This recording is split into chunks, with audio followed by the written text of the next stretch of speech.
Beneath the cold waters of Lake Superior lies a story of power and peril. The wreck of the Edmund Fitzgerald, the largest ship ever to sink in the Great Lakes. As the 50th anniversary approaches, Dana Fulton is digging deeper into what happened that November night and what we are still learning from the tragedy.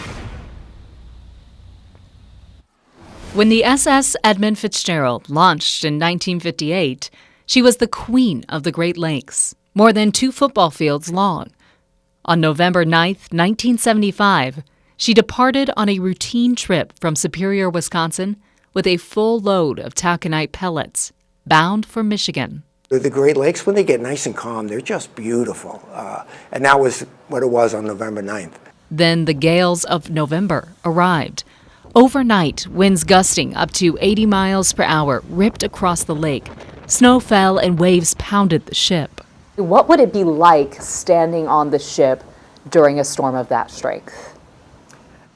I think it would be, for me, it would be scary. Steve Ackerman has spent years studying the powerful November 1975 storm. In the area where the Fitzgerald went down, the wind was most intense, and it was coming down the full length of Lake Superior, which meant that it could generate 25, 30-foot waves.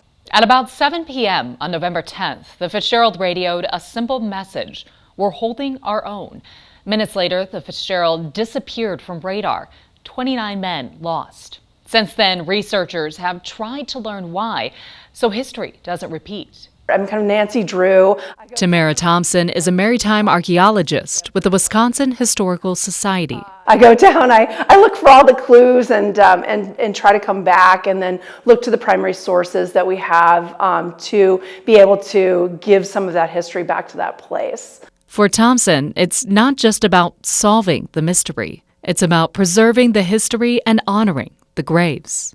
These are not just recreational sites to go visit scuba diving or stand up paddleboarding over. They stand almost as a time capsule of where men worked, lived, and in some cases died. Her team and countless others through the decades monitor wrecks like the Fitzgerald to understand how the ship broke apart and to have a constant measuring point for the health of the lakes themselves.